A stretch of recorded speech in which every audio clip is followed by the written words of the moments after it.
wabarakatuh. Saya Lela Hatiki dari kelas 11 IPA 1 ingin menyampaikan tentang sejarah pembentukan BPUPKI, yaitu Badan Penyelidik Usaha-Usaha Persiapan Kemerdekaan Indonesia. Pada waktu itu, posisi Jepang semakin terdesak karena terjadinya Perang Asia Pasifik pada akhir tahun 1944 yang melatar belakangi terbentuknya BPUPKI. Nah, pada saat itu, rakyat Indonesia pun memutuskan untuk melakukan pemberontakan di situasi Jepang yang tidak menguntungkan. Dalam kondisi tersebut, Jepang pun memutuskan untuk membentuk BPUPKI sebagai janji memenuhi untuk memberikan kemerdekaan rakyat Indonesia. Namun, Jepang sebenarnya memiliki motif lain, yaitu menarik suara rakyat Indonesia dan mempertahankan sisa kota mereka. BPUPKI beranggotakan 67 orang yang terdiri dari 60 orang Indonesia dan 7 orang dari Jepang sebagai pengawas.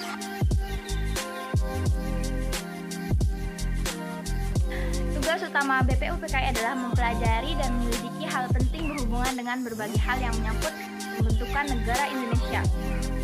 Selama perjalanannya, BPUPKI mengadakan sebanyak 2 kali sidang. Yang pertama yaitu tanggal 29 Mei sampai 1 Juni 1945 yang bertempat di Gedung Chu Sang In, Jalan Penjambon, nomor 6 Jakarta. Pada sidang ini membahas tentang rumusan dasar negara. Ada 3 tokoh yang mengusulkan. Yang pertama adalah usulan dari Muhyiddin tanggal 29 Mei 1945 yang berisi 1. Ketuhanan Yang Maha Esa, 2. Persatuan Kebangsaan Indonesia, 3. Kemanusiaan yang adil dan beradab, 4. Kerakyatan yang dipimpin oleh hikmat kebijaksanaan dalam permusyawaratan kewakilan, dan 5. Keadilan sosial bagi seluruh rakyat Indonesia.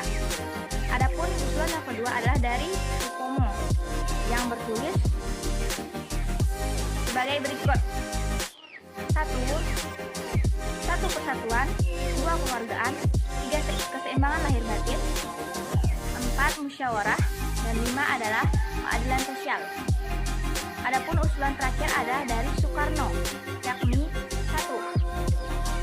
Kebangsaan Indonesia, 2. Kode kemanusiaan, 3. Demokrasi, 4. Kesejahteraan sosial, dan terakhir adalah ketuhanan Yang Maha Esa.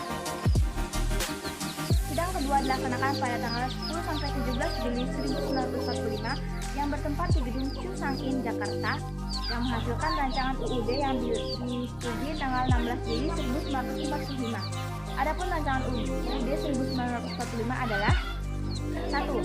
Pernyataan Indonesia Merdeka, 2. Pembukaan yang memuat Pancasila, 3. Batang tubuh UUD yang tersusun atas pasal-pasal. Atas tersusunnya rancangan UUD tersebut, BPUPKI pun dinyatakan bubar. Nah, sekian dilanjutkan oleh teman saya Isma Karima yang menjelaskan tentang sejarah PPKI. Assalamualaikum warahmatullahi wabarakatuh. Perkenalkan, nama saya Isma Karima dari kelas 11 IPA 1 akan membacakan sedikit tentang PPKI atau Panitia Persiapan Kemerdekaan Indonesia. Panitia Persiapan Kemerdekaan Indonesia atau PPKI dibentuk pada 7 Agustus 1945. Nama Jepang dari PPKI adalah Dokuritsu Junbi Inkai. Tugas PPKI adalah melanjutkan hasil kerja BPUPKI dan menyiapkan pemindahan kekuasaan dari pihak Jepang pada bangsa